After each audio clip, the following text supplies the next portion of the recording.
Nesse exercício, nós temos um circuito de topologia RLC série alimentado por uma fonte de alimentação DC. É um circuito onde a chave estava aberta, não havia nenhuma energia armazenada no indutor ou no capacitor e a chave foi fechada no instante t igual a zero, alimentando o circuito com a fonte de tensão DC. Então, eu vou usar esse circuito para deduzir a equação de uma topologia RLC série e complementando as deduções que já foram realizadas nas aulas 10 e 11 da disciplina A513.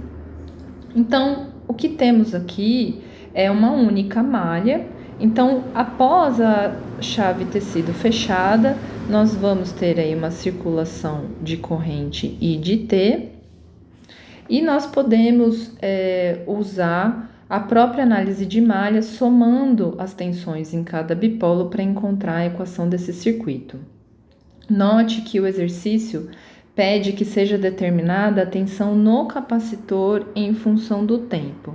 Então, nós vamos tentar equacionar esse circuito e vamos tentar deixar tudo em função da tensão no capacitor, para que a gente consiga resolver a equação e determinar essa função. Então, somando as tensões em cada bipolo, a tensão sobre a resistência, e eu vou apelidar cada um dos bipolos como RLC, e a fonte de alimentação vou apelidar de VS aqui, para que a gente possa fazer a dedução de maneira genérica e no final a gente aplique os valores dos bipolos desse circuito. Então, novamente, somando as tensões de cada bipolo, nós vamos ter que R, a tensão na resistência é dada por R vezes I de T, a tensão na indutância vai ser dada por L dI de T dt, e a tensão sobre o capacitor é simplesmente VC de T. Tudo isso igual à tensão da fonte VS.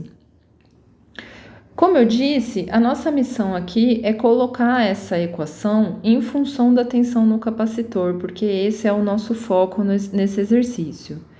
E isso vai ser simples de ser feito se nós usarmos a relação tensão-corrente da própria capacitância, porque a corrente de T ela é compartilhada nessa malha por todos os bipolos.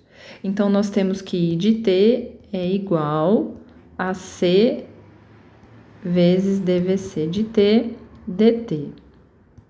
Então, substituindo essa expressão 2 na primeira expressão que a gente obteve, né? Então, substituindo 2 aí em 1, nós vamos ter que RC dVc de T dt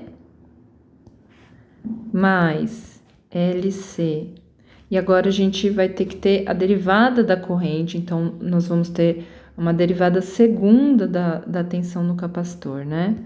Então, dVc de T dt mais VC de T igual a VS.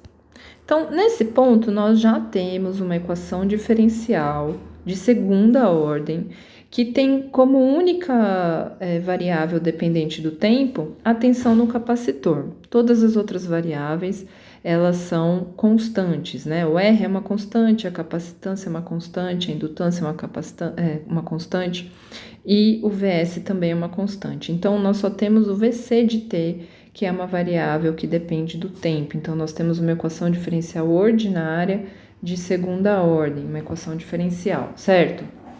Então, o próximo passo aqui é reorganizar essa equação de maneira que o coeficiente dessa derivada de segunda ordem seja unitário, né?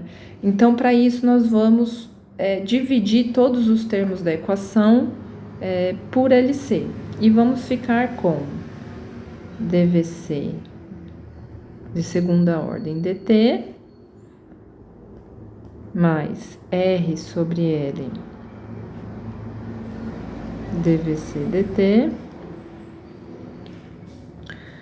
mais VC sobre LC igual a VS sobre LC. Então, algo que eu quero chamar a atenção é que essa equação diferencial de segunda ordem, ela representa qualquer circuito RLC série alimentado por uma fonte de tensão DC, né? Então, o desenvolvimento que nós vamos fazer para esse circuito específico, ele vale para qualquer circuito de mesma topologia. Então, isso complementa as deduções que nós fizemos nas aulas 10 e 11 da disciplina. O que nós temos aqui agora é uma equação diferencial que ela tem uma componente forçada. Então, apenas relembrando, a solução dessa equação diferencial, que é encontrar, né, que consiste em encontrar a função VC de t que satisfaz totalmente, de maneira completa, essa equação diferencial, ela vai ser composta por dois termos, né? Então, um termo que é a solução da equação homogênea, mais um termo que é a solução particular aí, dada pela resposta forçada, né? Então, o primeiro passo é nós encontrarmos a solução da equação homogênea. Apenas relembrando, a equação homogênea é aquela onde esse termo do lado direito da equação é zerado, né? Então, eu vou mudar aqui de página e vou reescrever a equação que a gente acabou de obter, né?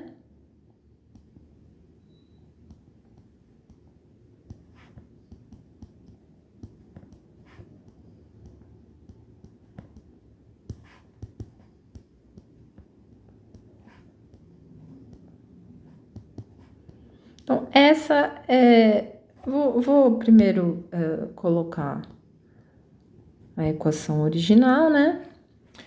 A equação homogênea é a equação com esse termo zerado, esse termo da direita da equação zerado.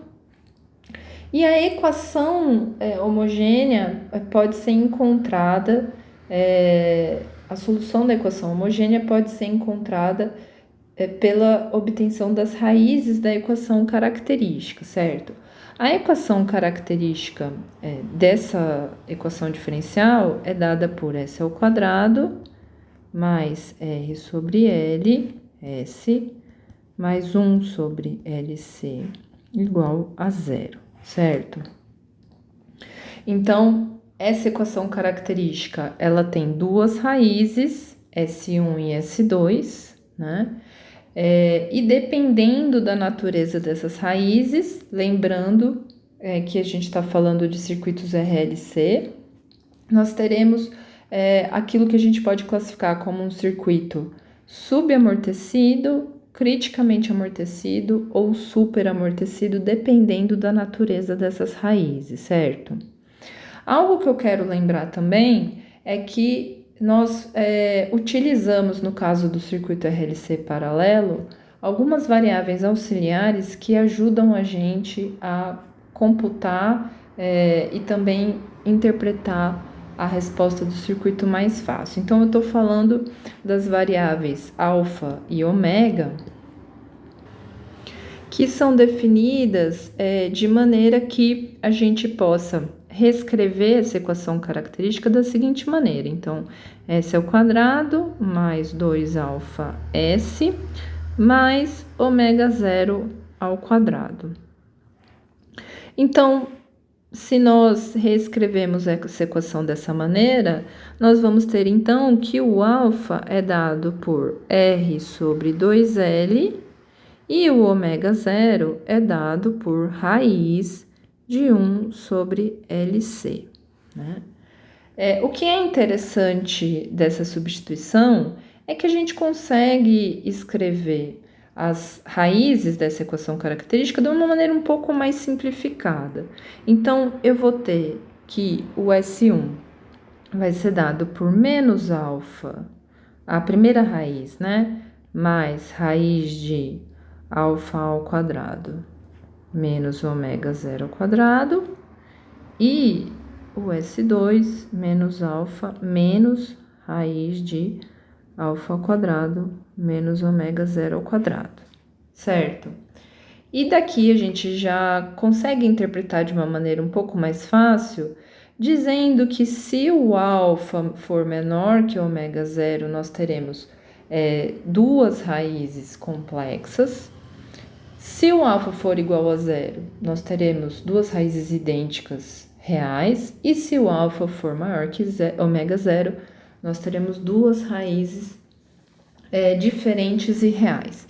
E cada uma dessas situações levam a gente para uma determinada característica da solução da equação homogênea, né?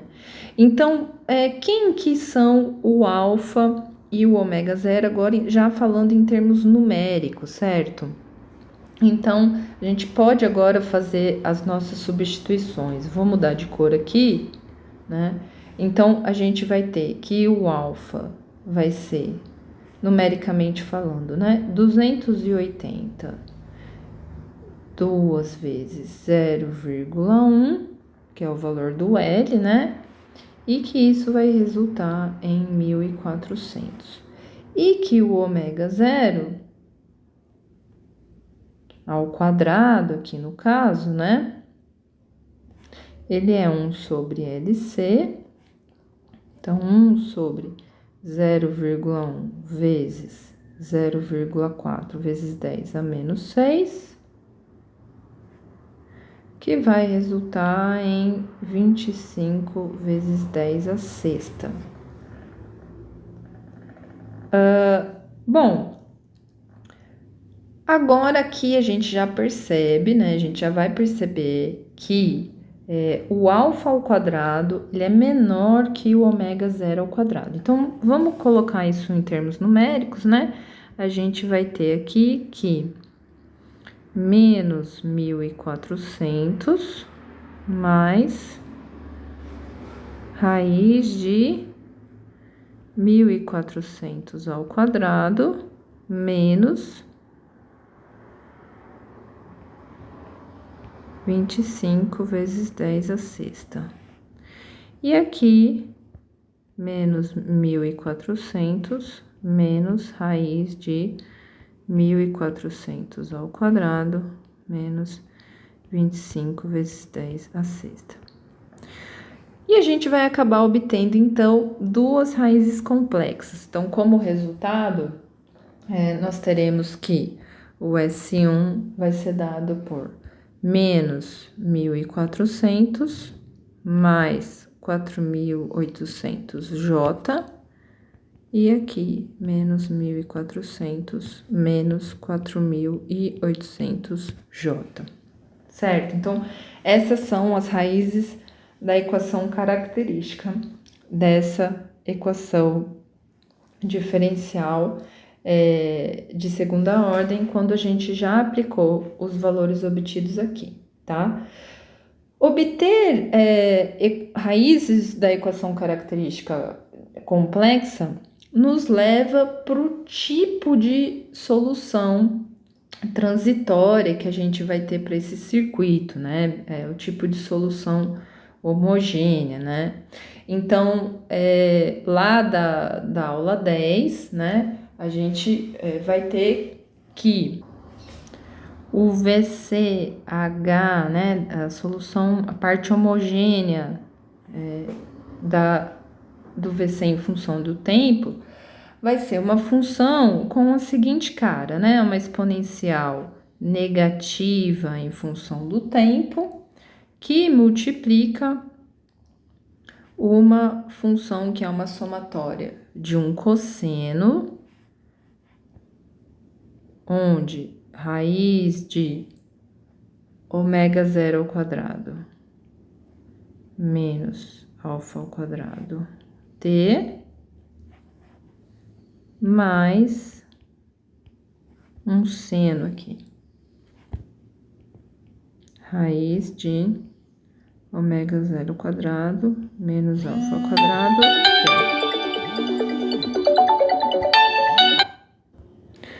Bom, voltando após a interrupção de telefone nesse mundo de aulas online, qual que é a nossa missão aqui agora, né? Já que a gente obteve uma solução homogênea, que tem essa característica de uma exponencial que se esvanece, multiplicando uma soma aí de senoides, vamos dizer assim, né? Defasadas entre si. Agora, com base nas condições iniciais, a gente consegue encontrar os valores de B1 e B2 aí, certo? Então, a gente tem que usar as condições iniciais do circuito para tentar encontrar essas constantes B1 e B2.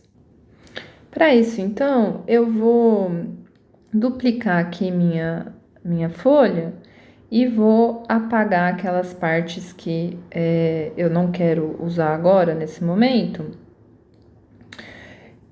porque nós teremos, então, como cenário, um VC de T, que vai ser dado por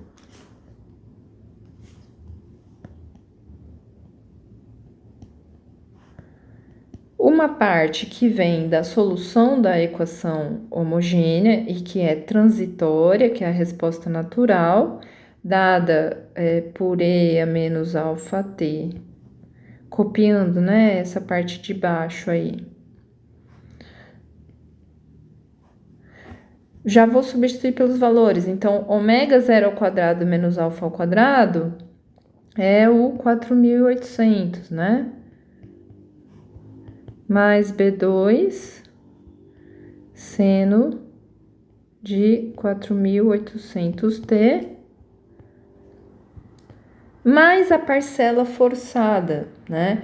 Então, quando o T é muito grande, essa parcela da solução, ela se esvanece e a gente fica só com a parcela forçada, que, lembrando as deduções que a gente faz lá na aula 11, vai ser igual ao valor da tensão aí forçada de 48 volts. Então, por hora, essa é a expressão que a gente tem para essa tensão no capacitor variando no tempo, e falta nós aplicarmos as condições iniciais para que a gente determine o valor de B1 e B2, né?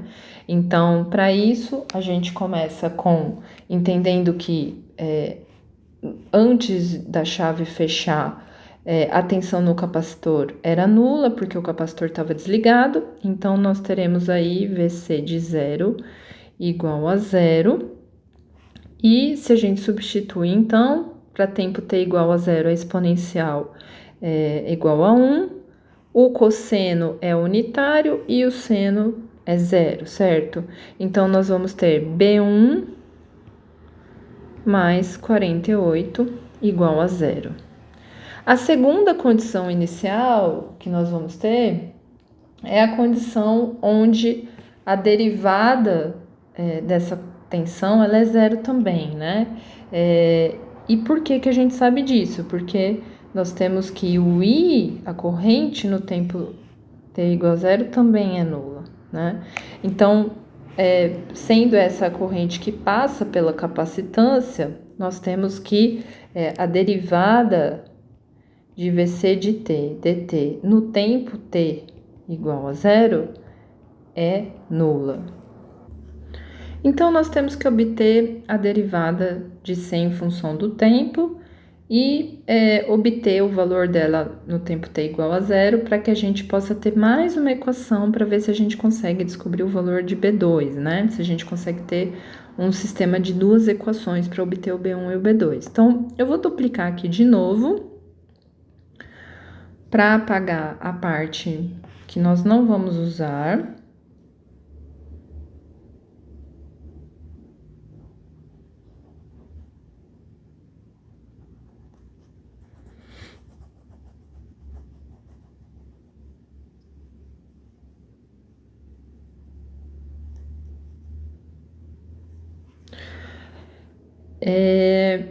Então, vamos lá, a gente tem que derivar o VC de t em função do tempo, certo? Vou mudar aqui a cor da minha caneta só para marcar esse ponto diferenciado que a gente tá, né? Então, eu tô falando de obter a derivada de VC em função do tempo, né? Aqui nós temos uma multiplicação de duas funções, Então, a gente vai aplicar a regra da cadeia, né? Então, com isso, nós vamos ter menos alfa e a menos alfa t vezes B1 cosseno de 4.800t mais B2 seno de 4.800t mais a derivada desse segundo termo, né? Então, temos e a menos alfa t vezes menos 4.800 B1 seno de 4.800t mais 4.800 B2 cosseno 4.800t. E o último termo é zerado, né? Não varia em função do tempo. Bom, aqui a gente pode já simplificar um pouco a nossa vida, talvez, né? Já pensando no que acontece quando nós estivermos falando da derivada de c em função do tempo, no tempo t igual a zero, certo? Então, nós estaremos falando de menos alfa vezes B1, porque esse cosseno vai ser unitário, né? Esse seno vai ser zerado, né? Mais o tempo t igual a zero aqui, isso vai ser unitário. Esse primeiro seno é zerado, esse segundo cosseno fica unitário. Então, mais 4.800 B2, certo? Quem que era esse alfa, né? Então, vamos voltar aqui rapidinho. O alfa é 1.400, certo? Então, temos aqui menos 1.400 B1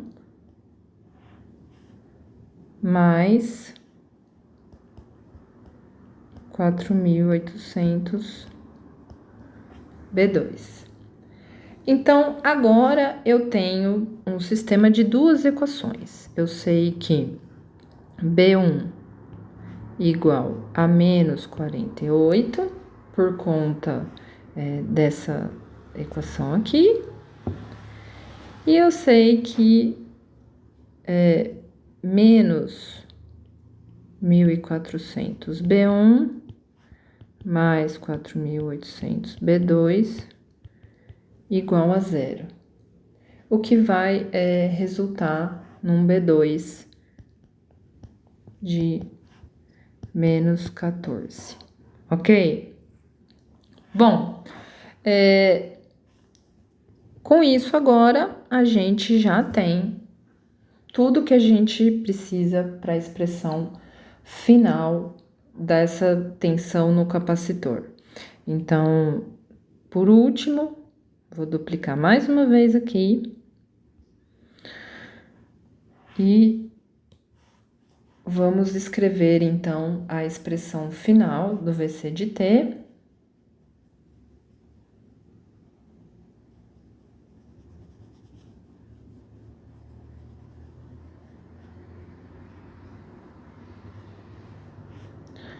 Então, nós teremos que o VC de T vai ser dado por 48. Eu vou inverter porque vai ficar mais conveniente em termos das constantes, né? Então, tô pegando aqui o 48 de início, tá? 48 menos 48 cosseno de 4.800t vezes e a menos 1.400t menos 14 seno 4.800T vezes E a menos 1.400T volts. Então, com isso, a gente obtém essa tensão no capacitor. Uma tensão que ela é considerada subamortecida pelo fato de nós obtermos, né, um alfa que é menor que o ômega zero, que acaba resultando em duas raízes da equação características complexas, que acaba resultando em uma resposta transitória que tem componentes oscilatórios de seno e cosseno. Então, o comportamento do circuito é tal que essa tensão no capacitor, ela com o tempo vai se aproximando de uma constante, mas por meio de uma leve oscilação. Então, nesse sentido, ela é subamortecida. Fica aqui a sugestão que vocês peguem essa função e coloquem em alguma ferramenta de plotagem de gráficos para que vocês consigam observar como que é a variação dessa função no tempo.